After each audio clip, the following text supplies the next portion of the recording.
What's happening, folks? A couple nurses is back for another episode. This one's going to be jam-packed, full of nursing knowledge, right? All about the knowledge. And thank you guys, first of all, for listening, tuning in, whoever does. This motivates us to keep on producing high-quality content. Don't forget to like, comment, share. Hit the 5 stars if you really think we deserve it. I think we do.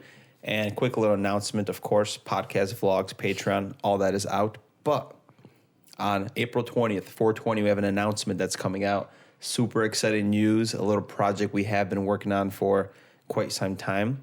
So don't forget to remember that date. Put it down on your calendar. 4/20, Couple Nurses is making an announcement.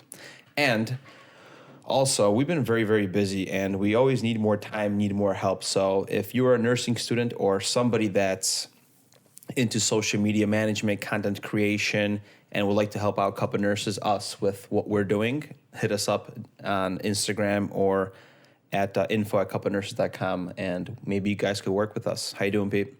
I'm doing just peachy, Matt. Thank you for a beautiful introduction. I hope someone out there is willing to help us out. It's, we do a lot, and we're growing, and you could grow with us. But on today's episode, like Matt said, another nursing knowledge-filled episode. Today we're going to talk about 5 common challenges that we face in nursing, those being reversal of DNR orders, job satisfaction, inconsistent workflow, service sector mentality, and hospital politics. Something that maybe should have been covered in nursing school, which isn't, right? But instead, what do we got? Freaking care plans, dude. Right. And then these challenges, they're not just to one hospital or to just one work environment.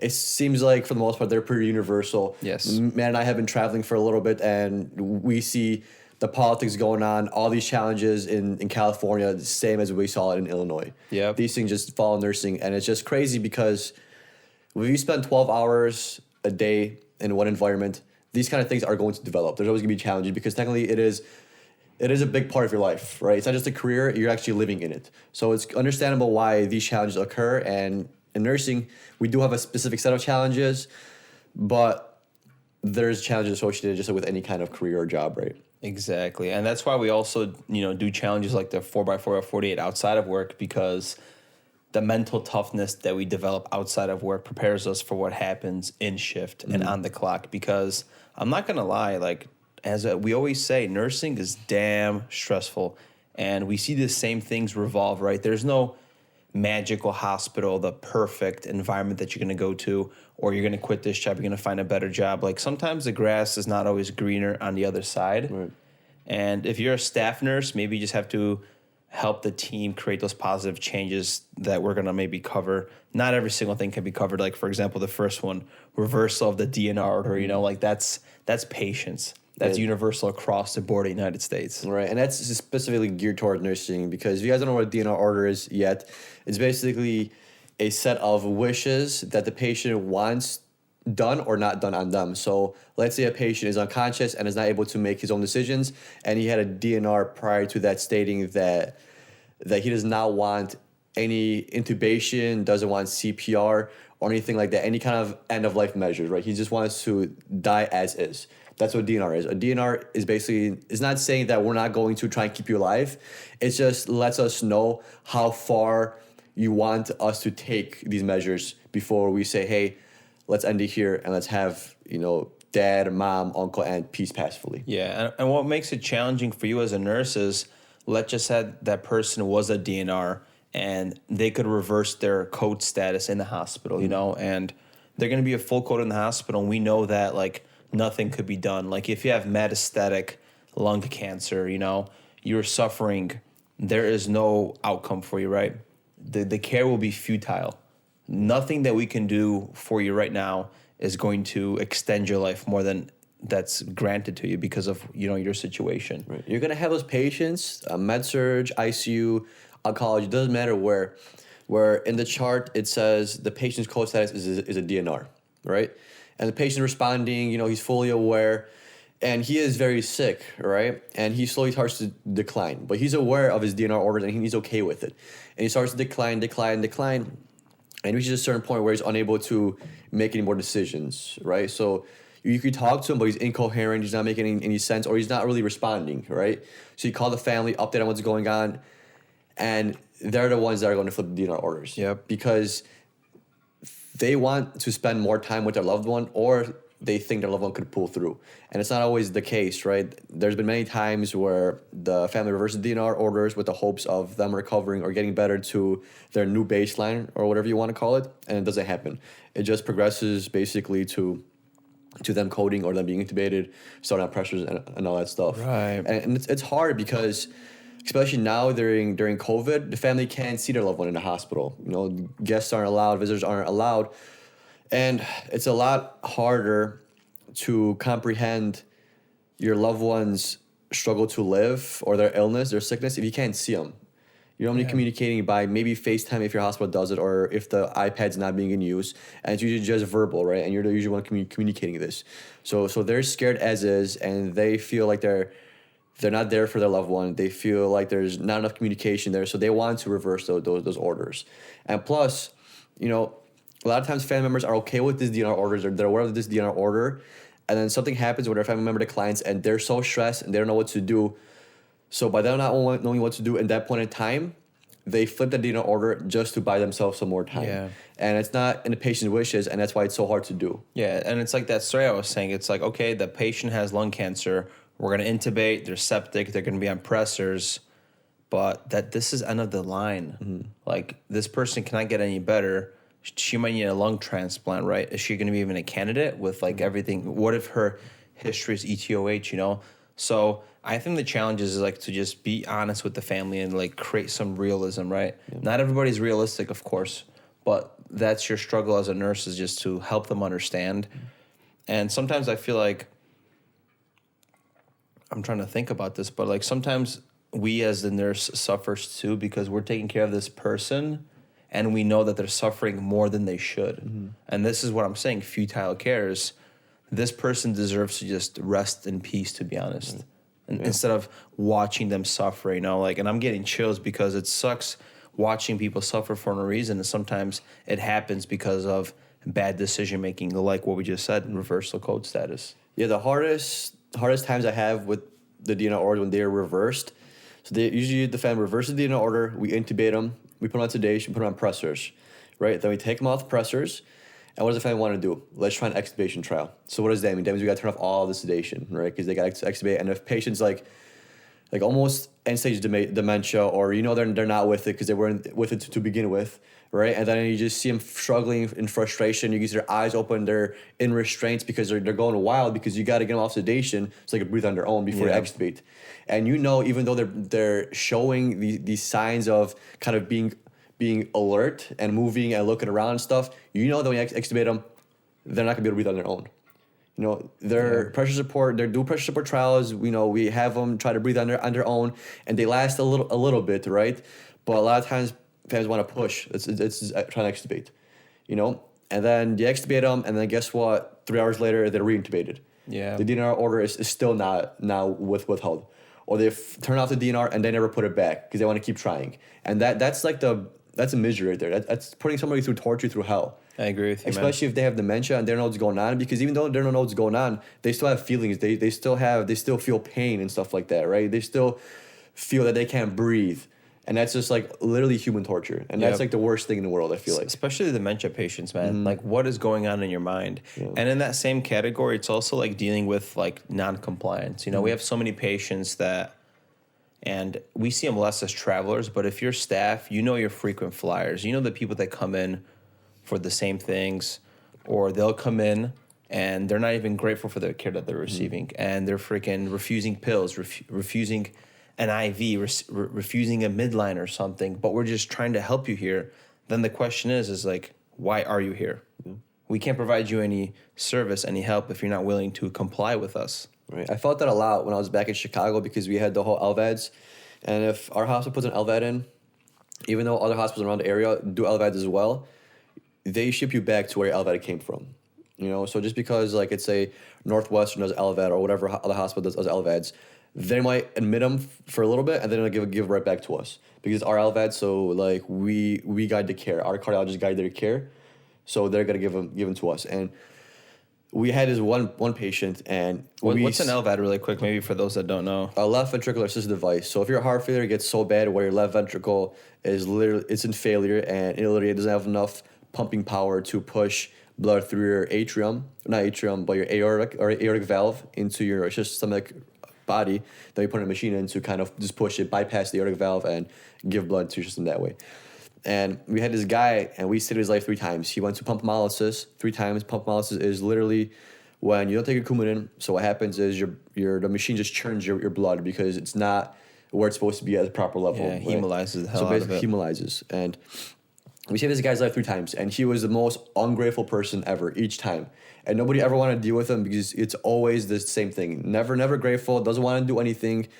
And he understands that he almost died, but just because we saved his life, he thinks that it's not that big of a deal. Damn. You know, yeah. it's weird. I mean, he eventually died like the 4th time that he came in for the same thing. But it just takes a toll because you feel like you're not doing anything. Like the patient came in, you saved his life. First of all, he's ungrateful. And now we have you save his life 1 time, 2 times, this is the 3rd time. And he still doesn't give a shit, and he's still not gonna adhere to the treatment plan or anything like that, and he still belittles you, still talks shit to you, and you feel useless. Like you feel all that care that you gave, that 12 hours, is going to shit.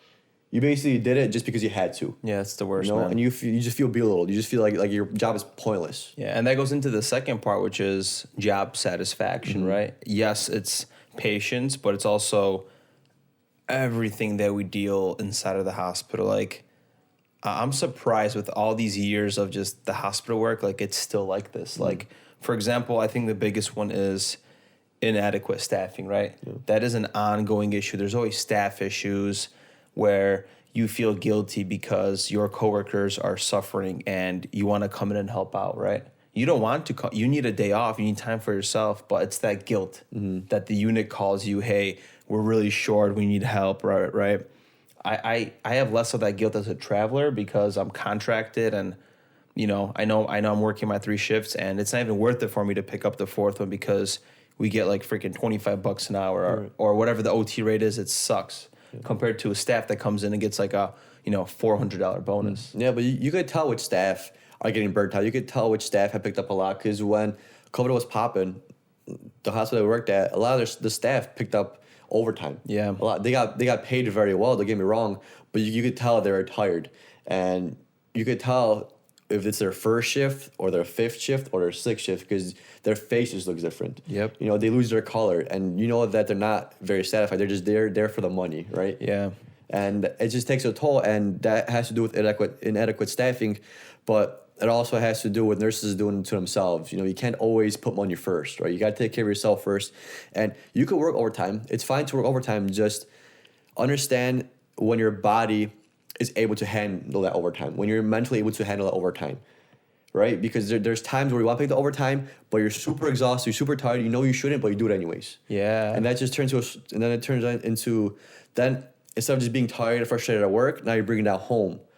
Because now you're taking a day out of your social life, a day out of your day off, right? So it's better to delay picking up shift. You might need the money, but it's better to not come in today and maybe do it next week or the following week where you're feeling a little bit better. If you feel like shit, don't pick up. Just pick up a next chance you get. Yeah. Money's always going to be there. And like during that time, it's going to be short staff. It's going to be a heavier workload more than likely. So like that stress is just going to make you damn irritable.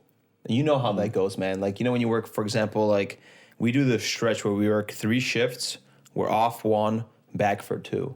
Like that one day is such a teaser. Sometimes I get into work and I'm irritable. Yeah. Like it's not that somebody did it to me. Don't take offense to me that I'm in a bad mood or I'm a little bit cranky, but it's just like, that's just how I'm sometimes dealing with it. Cause it's annoying, man. Work is just this unpredictable position. Being a nurse, man, it's a gift and a curse where you're helping people, but the unpredictability sometimes is just too stressful where it's not worth the money, man. Yeah, with the workload, like you may be staffed well, but unfortunately you can't always staff for acuity, you could say, right? You could kind of guess, hey, which patient's sick, which patient's not. But there's times, it doesn't matter if you're med surg, if you're ICU, like let's say med surg or whatever, you have 5 patients or 4 patients. There's those times where you have that nurse that seems like she got a really easy assignment and you're wondering why. But on paper, their 4 patients look acute. And then you have another nurse that kind of has the same acuity looking patients, but 3 of the patients are looking like shit. and they have one solid stable patient, you know, and that's a heavy workload, right? It sucks. Even in the ICU, you know, just because you have two patients doesn't mean it's any easier of a workload. It doesn't mean we're doing anything less, right? You could have two busy ass patients, right? And you can't always staff for acuity because in ICU, it's ICU, so usually everyone is pretty damn sick. Hell yeah. You feel lucky on those days where you're kind of sitting around and talking a little bit more than usual. You like those days, you know, and you know when those days exist because on those days you're actually probably more tired than on the days where you're running around, you know, because sometimes you're not necessarily bored, but you have some more downtime, and you kind of appreciate the downtime, so you don't know what to do with yourself because you're so busy running around where you're sitting by the computer more often than before, and you really don't know what to do, right? And that's why you get tired from that because you're so used to doing stuff. And that's why, like, when I was charged at Christ, like, people used to, you know, complain about their assignments, but it's super hard to staff on acuity. Yeah. Where you have to have lots and lots and lots of knowledge to be able to gauge how each patient is going to be. And not everybody has that. You know, not every charge has been a charge for 20 years or whatever. Yeah. And even if you've been charged for 20 years, you know, we're humans. We're not a blueprint on what's going to happen. Just because this happened today, it doesn't mean this is going to follow. And that's what's bullshit because there's something called the grid, right? You have to follow the grid. If you have 10 patients, you could only staff 5 nurses in the ICU, right? Or you need 5 nurses and 1 break nurse in California. And that's messed up where, like, if you have a bunch of 1-to-1s, or one reason was, like, so we have something called runners or nurse extenders. And because we have COVID and we can't, like, get out of the room so often, usually we have 1 nurse on the floor here in Cali where she's helping out, taking labs. Maybe we need some saline flushes in the room. Maybe we need help with a turn bath. Yeah. Well, there was this one incident where if there wasn't more than 8 patients, we don't get that extender. Okay, just because there's less patients doesn't mean that those 5 patients are less difficult or those nurses could help each other out. They're still in their rooms. Right. It's like they're off isolation. Right. And that's what the grid is, a bunch of bullshit, man. And that's why the hospital is just a business. You know what I'm saying? Yeah. Like, the whole staffing thing, the hospital could afford staffing. It can. Like, the one thing that we'll talk about a little bit later that I want to reach out, so I'm not going to touch on it now. But the next one is stress doesn't equate to pay. Yeah, nurses get paid a fairly good amount, especially when you come out of nursing school and you get those first few paychecks. You're like, damn, I'm making a good amount of money. But then as the years go on, you're just like, holy shit. I have friends that make the same amount of money and they don't got to deal with all this. You know, they get to, you know, come home at night. They don't have to work night shift. They don't have to work weekends. Their holidays are off. And they make the same amount of money as me, and they work 8 hours a day, and it seems so much less stressful. Yeah. They don't got to worry about life and death. They don't got to worry about, you know, talking to family. They're just, you know, maybe in a cubicle, or they're doing finances where, yes, money management is super stressful because if you mess with someone's money, yeah, you're going to get reamed. You're going to get bitched at if you lose it, right? But what's beyond money is life. I would rather call somebody and say, hey, I lost 100K of your money. I'm sorry. It was a risky investment. I lost it. Compared to, hey, we tried to do what we can. Your dad just passed away. Right. It's like, what the fuck? Especially if their father was healthy in the morning and it deteriorated during the day, and now they're getting this. If they got a nice update in the morning and now it's nighttime and they're getting complete opposite news, you know, and that there's stress with telling the family that. But look how much stress you just went in to try to keep that patient alive. You know, it's crazy. No There's idea. like almost no amount of money that's going to be able to equate to that. And another thing I want to bring up is, like, for most jobs, when you get a promotion, you get a bonus, it's financial, right? You had a good month of sales, we'll reward you with some money. You have a stressful day at work and nursing, you get food. Yeah.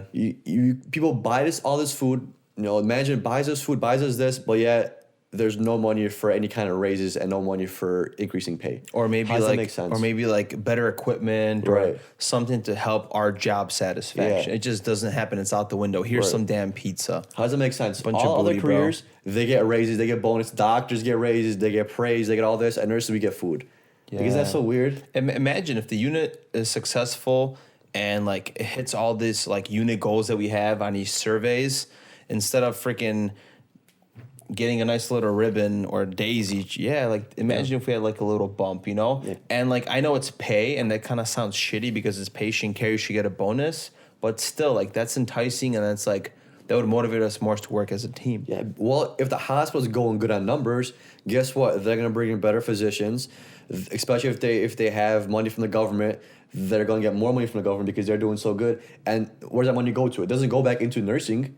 Never where does. We're upholding these levels, right? It goes to a pizza party, and then who gets the money? Management, most likely, the higher ups, because they're the ones that are getting praised for hitting all these numbers. Because they're the ones providing this data, but we're the ones that are making these numbers happen, and we get food and we're happy because hey, we got food better than nothing, you know. But you know what else would be nice? Money, but we just don't. I feel like we don't bring it up enough. And the main reason why is because it's a female-dominant career, I think, and I feel like women are less inclined to bring those kind of things up, and just because people take our empathy for granted. Yep, it's okay. Couple Nurses is making its way in nursing, so once there's a roar of Couple Nurses, we'll make some freaking changes out here. Maybe we can make a Couple Nurses union. Right. And that's why I did travel nursing, because like I'm still doing nursing care, except I'm making a lot more money here than I was back in Illinois. So why the hell would I not take this opportunity? You deserve it, bro. You deserve it. Yeah. Third challenge is night shift and holidays. And I've been struggling with both.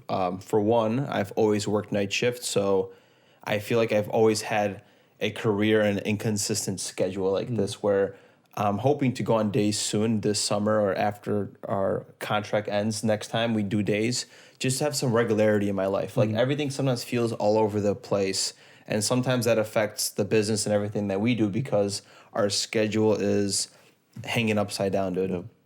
Healthcare is just one of those businesses where it's a 24-hour job. Same with like people that work in warehouses, right? Like UPS, where you worked at was 24 hours, wasn't it? Yep. Yeah, and so it's healthcare. So, and the thing is, you can leave boxes out, for a day. They could give you an emergency day off or whatever, but you can't just have a patient in a hospital laying there with no care, right? It's not how it works. Like, these aren't supplies, these aren't equipment, these aren't items, these are human beings, and that's just the way it is. You got to have somebody there no matter what. Holidays, weekends, birthdays, parties, reunions, there's got to be a nurse there. Yeah, I remember, man, I was younger because remember, I was 22, 23, working every other weekend. People are always partying, going places. It's warm weather, it's summer, and I'm freaking stuck going to work, man. I hated myself once in a while about that. I'm like, why did I choose this career that I got to work weekends? Or, there's a lot of holidays. Like sometimes the family doesn't gather only when the holidays come together, right? And my ass has to go to work while my family's together, singing or laughing, having a drink. Like, that bothered me, man. I feel like sometimes I hated holidays or I have less joy for the holidays because of nursing almost. It sounds kind of messed up, but like I've always been working, dude, whether it's Christmas. I have not spent Christmas Day with my parents for the past 2 years now. Yeah, a holiday doesn't mean anything if you're doing the same thing you're doing on a regular day, right? A holiday loses meaning very quickly if you work it. Then it's not a holiday really anymore. It's just another day at your work. And if you're doing nights, that goes like twofold, because if you're off Christmas Eve, but you're working the night prior, right? Then you're getting off work at 7 a.m. on Christmas Eve. So then what are you going to stay up the rest of the day? You're super tired. Yeah. What if you did 3 in a row? And then, you're off Christmas, but technically you're off Christmas evening because, you get off of work at 7 o'clock in the morning on Christmas, right? So you got to sleep half the day. You're up at 4, things that are going on. You're probably not even going to be able to go to sleep because you got to help your parents, clean or cook food. You just got to do stuff for holidays, right? So it's not really unfortunately, it's not really fair for nights. Not only is it messed with your circadian rhythm, it also literally messes with your social life, just everyday living. It's hard to manage if you don't do it properly. And of course, there's careers in nursing where you could have weekends off, where you don't have to work holidays. So, of course, if somebody's listening and they're like, oh my God, I don't want this anymore for myself, or maybe you're a nursing student, well, there is other options because you don't have to work in the hospital. I think it's a great starting point. You get to understand what acute care is, and then you could venture out to other things that maybe is secondary to the hospital. Right, like clinics or like the small ER rooms. Being a Botox nurse. Yeah, there's a lot. Like, nursing is beautiful, and yeah, we complain about our job a lot, but right now I don't see myself working in a clinic. Not yet, at least. Yeah. First of all, they don't pay me enough. You get paid more in a hospital than the clinic. So, for our business and our financial purposes, the hospitals are we're kind of stuck for now, Yeah. Till then. Yeah. Another challenge nurses deal with kind of goes into what we said before. This is going to be inconsistent workflow. Yeah, you might work 3 nights in a row, 3 days in a row. Doesn't matter where you're at in a hospital. Those three shifts could be drastically different. You really can't prepare.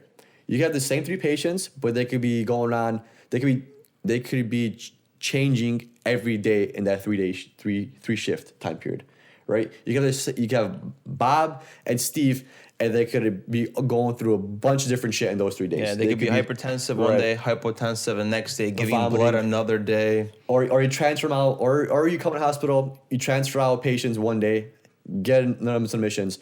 Second shift, you transfer them again, and you there's been times where I've transferred 3 patients in 3 days, and it sucks because then you technically had 6 patients to deal with. It's crazy, man.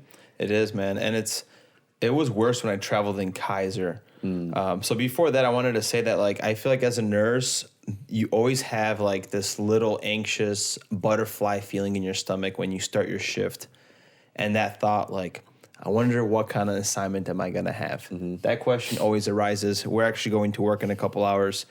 Same question will arise, right? You just don't know. You don't. And as far as Kaiser, that's a company or a hospital chain I'll never work for as a travel nurse because I used to float. That inconsistency was completely gone. For 3 months, I used to float twice a shift sometimes. One time, like I said before, I worked 3 shifts in a row. I charted on 24 patients, dude. That's crazy. Freaking wild, unsafe. I don't want to even talk about it. That's wild, dude. And that adds to stress because not only is there so much stress in nursing, but now you're just adding more on because you don't even have the same patients. You know that even though you admitted this patient, you could get another admission in 4 hours, and they can keep moving. They can keep moving. And from unit to unit. So you don't even have that unit consistency, Nope. because here you're ICU nurse and you're going to stay in ICU. Yeah, you might have transfers, admissions, and all that jazz. But in Kaiser, not only are you going to have transfer admission, but you're also going to be on different units with different nurses. So you might have been real comfortable for 4 hours here, now you're going to throw in somewhere else. And it's just this messes with you even more. Oh, yeah, it does. And it sucks, man. And even if you're a float nurse, that adds on to the inconsistency, you know what I mean? Yeah. Also, there's this pressure to know everything in nursing, and it gets rough because how often will a family call, ask you a few questions, maybe you just got a report, but in general, patients are very complicated. Sometimes they're there for 30 days, a lot of things are happening, antibiotics are changing, medications are changing, blood cultures, you name it. It's hard to know everything, and there's a lot of pressure from family. Sometimes a doc's going to call you, and they'll ask you, a very specific questions, and you're just you don't know. Yeah. And that's a lot of pressure, man. Or even they're doing rounds sometimes in the morning. I'm just I'm scrambling to get my eyes and nose in check, or making sure my chart is up to date because they want to see what's going on too. Especially with the family. Here, I don't feel like physicians pressure you too much. These types here are amazing. They make you feel included, the good vibes. If you don't know the answer there, then it's okay. You come back to when you figure it out, or they'll just find it, things like that. Very good communication, very loving atmosphere. But the hard thing is when the family comes in, and let's just say a family comes in and their loved one's hypotensive, you add a pressure on, and then you have to start a new one, and the family is asking hey, why is my dad's blood pressure going down? Well, we're not sure yet. It might be sepsis. We're doing blood culture. So he'd have a little bit of temp, but he doesn't have a temp anymore. Maybe we're not sure what's actually going on. And they're oh, well, this medication worked last time. Why are you guys adding a new one? Well, it was working before, but now we keep going up on it, and it's not really working to its full potential. So we got to add a new one. But it was working before. Why isn't it working now? Are you sure you know what you're doing? Are you going to add any more medication? The day shift nurse didn't have to add any medication. So it's there's so much questions, and we try to give an honest answer, but sometimes there's so much going on with the patient that it's not always one cause, or there is one cause, but right now we're trying to figure out which causes it. Yeah. It could be a number of things. Is he lacking blood? Is he going septic? What's going on? Does he need fluids? It's crazy. Or it's Nurse Peter, how long is my father going to be on the vent for? Right. Yeah. I can't tell you that because every patient is so unique and different. That's what it is. It's a human being.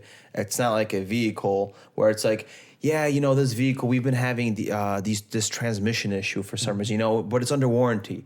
There's a consistency there. There's already a solution because it's a mechanical problem. With the human body and humans, one person could be on a vent for 2 days, they could get extubated. Right. Some person takes a week. Some person can't get extubated and need to get trached. Right. You know what I'm saying? Right. Or the question is when they're thinking about withdrawing care, it's how long do you think my father's going to be alive for? Right. You know, you're just like, I don't know. I mean, sometimes they go to hospice, sometimes they die within hours. Like, that's like that question that always you get hit with. Like, Right. how long do you think he's gonna live for? Like, I'm just like, I don't know. Like, I would say, I always tell them, if you could visit now, I'd come visit now, because there's no time link for this. Everything varies. So if you really want to see your loved one, I recommend coming in sooner or later, because we don't know how long this is gonna take. You know, and it's just like that. Like, we want to know these answers. We want to know them, and we give answers because we want to give you the best guess that we can. But it's not like that. Yes. You know, we're not. There's rarely 100% definitive answer that we're gonna give you. And this inconsistency like leads to exhaustion, like just like we always talk about burnout. And a lot of people think like, oh, nurses only work 3 shifts a week. They have it good. But we get very tired during this time. And that's why we always say focus on, mindfulness, relaxation, and all this important stuff, diet, nutrition, sleep. Like, it all comes full circle. If you're a nurse that doesn't take care of herself or yourself, you go into work, you get tired, like, your capacity to function at that freaking peak as a human, you won't be there. And that means you're going to be more tired, more exhausted, more stressed out, and that'll lead to whatever it does, whether it's addictions or whether it's weight gain or stress, Right. poor relationships. Yeah, there's a difference between exhaustion due to a high workload and due to the work itself. Because me and Matt, we feel exhausted after doing 3 in a row. There's a difference between that, and there's a difference between you finishing your 3 in a row and then you've been at home for 3 days straight and you're still exhausted. That there's some other underlying issue going on. Is it your hormones? Is it your diet? Is it maybe you need more exercise? How's your social life? Because that exhaustion from work shouldn't carry over to be the whole week worth of exhaustion for you outside of hospital, right? It shouldn't. That just shows you that you have to change something in your like actual life outside of work. Yeah. And I want to mention this exhaustion here. When you're a nurse, one of these challenges is just having this on and off switch. So like, if you had a stressful situation, your patient died, you've spent time with this patient for 3 days in a row, and they're not getting any better, we tend to take that home. We tend to think about that patient. I have like, I don't want to say his name because I've been taking it for the past couple weeks. Like, that stuff lingers. Like, we need to develop a healthy on and off switch, meaning when you work for a bank and you clock out, you're not thinking about counting money or checking those statements or whatever you do as a bank teller, you're off the clock. So nurses, we deserve the same thing. We're so stressed out. We deserve to compartmentalize that and just like let it go, put it to the side, because you deserve that peace of mind. Yeah, that's almost a skill. Yes, it is. It's a skill that the earlier you learn how to do that, the better you are going to be long term. Because, we're humans, and our career involves dealing with other humans, right? And when you deal with other people, there's always some kind of relationship being developed, right? Almost like a relationship or a bond for life. And with nursing, you can't always allow yourself to that bond to step outside of work. Right? Because you meet somebody on the street and you could talk and you can remember for next time you could think about them. But in the hospital, it's a little bit different, because it's more like it's your job to focus on them and think about them at that point in time. And that's it. You shouldn't take that home. It's kind of hard to explain, because us creatures, we rely on relationship, we rely on communication, and we rely on memories of our relationships in the past and things like that. And that's why it's so hard for us to not take that home with us, because generally we want to build our relationships and want to hold those together forever. Yeah. Right? Plus, like, if you had that patient they coded, like, that's a human being there. You know what I mean? Like, it's just that whatever neurocircuitry connection you had with them, like, it keeps like popping up in your life sometimes. You need good boundaries, and it's hard to set those boundaries, especially when you're young, because you're just a young nurse is always so happy, so in. Like, they want to help. They want to talk to everybody. They want to help with everybody. They want to make all those connections. But you make all those connections, you need to bring them home, and it just could almost destroy your out of work habits, your out of work mindset, and everything. Especially when you're that kind of person that kind of falls in like a good relationship with somebody really quickly, and kind of stays there. And especially if you had that patient for 3 days, and they're doing good, and they're doing good, they're doing better. It's been maybe a month, they're still in ICU, and then they deteriorate and they pass away. That's almost gonna scar you. Yeah. Like, it's great that you're able to relate to this patient on such a close level, or you touch each other's hearts, and you're almost never going to be able to like forget each other, But it's also a negative because you kind of stepped away from that boundary. It became less business, more personal. Because nursing is different because it's a lot personal and a lot business, and the boundaries are pretty tight compared to when you work at an office where you have boundaries that are less personal, right? And hospital, you have to be personal. It's part of your job. The best man. way to have your patient learn from you, or the best way to take care of your patient, is to be personal, but only personal to a certain level. Yeah. And it sucks sometimes. I agree with you, man. The last challenge is the service sector mentality. So how often do you hear that, or we treat patients like it's a 5-star hotel? They feel like it's a 5-star hotel. It's like the service sector. What do you need? This, that. You're sometimes you're walking back and forth and you're just like providing hospitality to patients. I hate it. And like they take you for granted for that. They think like it's your job, but in the background you're doing so much, like passing meds, checking labs, communicating with doctors. You're the middleman in between everything that's happening for that patient. You're advocating for them. But you brought orange juice. I want apple juice. And they freaking just like treat you like shit sometimes, right. man. You get bossed around all damn shift sometimes, and that irritates you, man. That makes your job that much harder. It does. Sometimes it's not the patient's fault, but it's very irritating because some people just want you in the room sometimes, and you can't be in there, right? So sometimes what I learned, if you have a really needy patient, it's better to stay in the room a little bit longer and have a conversation with them, because they're missing that, especially now during COVID. I mean, we're working ICU, so we can't even really talk to patients because they're intubated and all that. But before, what I've learned was if you have a really needy patient that keeps asking you for things, keep wanting you in the room, hits the call light and says, "Oh, I hit it by accident, but then while you're here, give me this." And you go in there, "Oh, I hit it again by accident, but while you're here, give me this." A lot of times, just during med pass or during assessment, just talk to them, stay there a little bit longer. Yeah. And that might be just enough. Of course, you have those patients that just don't care and they believe that they're in a hotel, and as a nurse, you're secondary to the doctor, and you're just there to meet their current needs. Yep. Their needs, not only their needs, but their wants. So if I'm thirsty and I want some ice in my water because my water is too warm, I want that ice now. And not only do I want that ice, I also want that juice, like Matt said. And not only do I want that juice, I also want this medication because I've heard somebody take it. So now they're going to make you reach down to medication, ask for medication that maybe has nothing to do with their treatment plan. Yep. So they're always going to find warm something. blanket. Right, warm blanket. Things like that, And it gets very overwhelming, and that probably frustrates me more than anything else. Yeah. Because then I'm like, you're holding me back from doing my job because I have other patients, and you're just being an asshole, and you kind of know you're being an asshole. Sometimes you got to put them in their place. Be like, "Hey, I'm not going to be back until an hour, so let me know what you need right now, and I'm going to bring it to you. But for the hour, I got other patients." And that's not bad, what Peter's saying. You just have to respect yourself at that point. You have to clear up that boundary. You got to realize that, unfortunately, you are being taken advantage of. Of course, as a nurse, you make that judgment. Hey, I provided everything that patient needs right now. They're just being a little bit too extra, right? Yeah. And then have respect for yourself to clear-cut boundary. Like, hey, listen, I did everything. I have other patients that deserve my care just as much, or I have a sicker patient next door that needs my company right now. I'll be back. And you just got to leave sometimes, man. Right. You're not being a dick, but these patients could literally step over you, man. Yeah. You could be bringing this patient orange juice and all these things for an hour while your patient could be almost dying in the next room.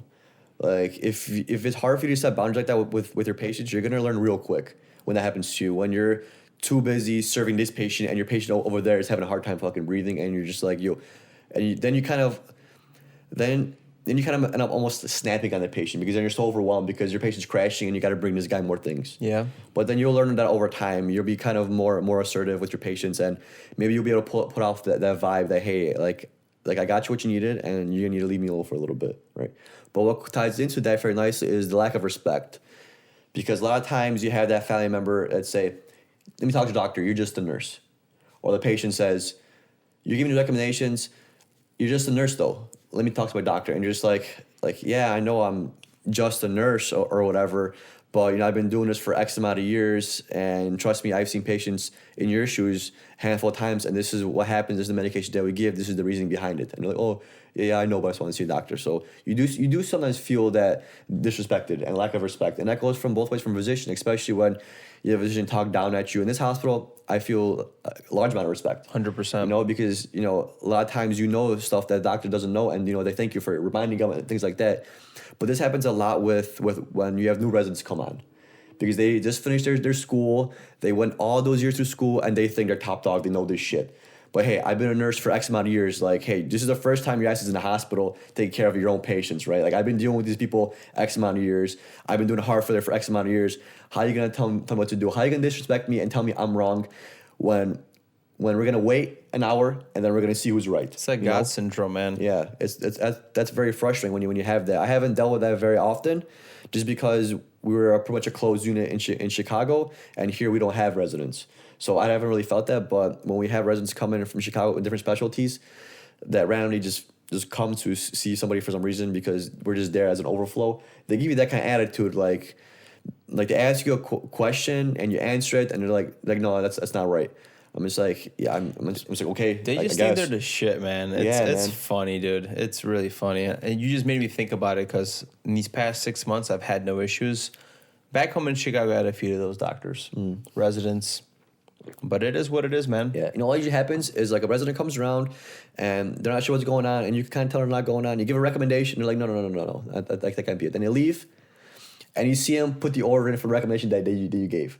They don't come back and call you, hey, put the order in. They put the order in themselves. Yeah, but because they're fucking embarrassed, dude. Yeah. And I just smirk. I'm like, yeah, you son of a fucking bitch. I knew I was right. Why could you listen to me, dude? Like, yeah, it's his first time here. I've been here for 4 years. Like, 4 years, it doesn't seem like a whole lot, but you can learn a lot in 4 years. And I'm just like, yeah, and it's kind of pisses me off sometimes. And I see the guy again, and I look him in the eyes, and he tries to act all stern, and he knows what's up. Yeah, and then he just like says like a statement that I obviously wouldn't know because I don't have medical knowledge, and I'll be like, okay, like you're trying to outsmart me here, like this is we're already past. Like I'm not worried about it. I just want to look you in the eye just so I can show my dominance for just 1 second, Right. Yep. Hell yeah. So it's kind of feeding the problem too sometimes. It's feeding the ego a little bit, but it's a male There's thing, only so much you can take, If this shit keeps going on and on, and just like, man, like, yeah, you're fucking wrong and I was right. Just admit it. When I'm wrong, I admit it, Yep. And that goes perfectly into challenge number 5 that is universal in the hospitals. Anywhere I have ever been, stepped foot in the hospital, this happens. Hospital politics, you cannot avoid it. Even as a travel nurse, you slightly get tied into it when we kind of mentioned our little experience with the whole social media thing. But for the most part, we have that separation. But hospital politics are everywhere. Night shift, day shift dilemma. It could be staffing, or someone's picking up. If you're in a union hospital, it could be like literally filing grievances because that nurse picked up a shift. They gave him overtime, but I have more seniority and they didn't call me for overtime. Mm-hmm. You file grievance, right? So there's all this little stuff that always happens, man. Just unrealistic expectation from nurses across the board, man. Right. Especially with there's always politics with management. No matter where you go, no matter what job you work with, there's always a dilemma, a conflict, or drama going on between, your management levels and your staff workers, and that's the same thing in nursing. You would think that our career revolves around healthcare, revolves around saving lives, around people.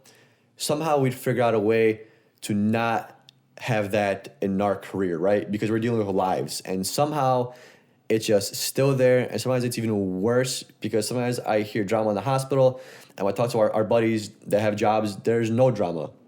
Like, how the hell is there drama in a workplace that deals with saving lives and keeping people alive, and there's no drama in somebody that does finances, management, that does construction? Like, how the hell does that make any kind of sense? Yeah, I think the stress really adds on to things. The stress probably really adds on to it. It's a very female-dominant profession, everything else. It's kind of funny because one instant that really reminded me of just the politics is there's always this management thing, right? And we have this giant drawer at the hospital full of cookies, treats, and all this stuff.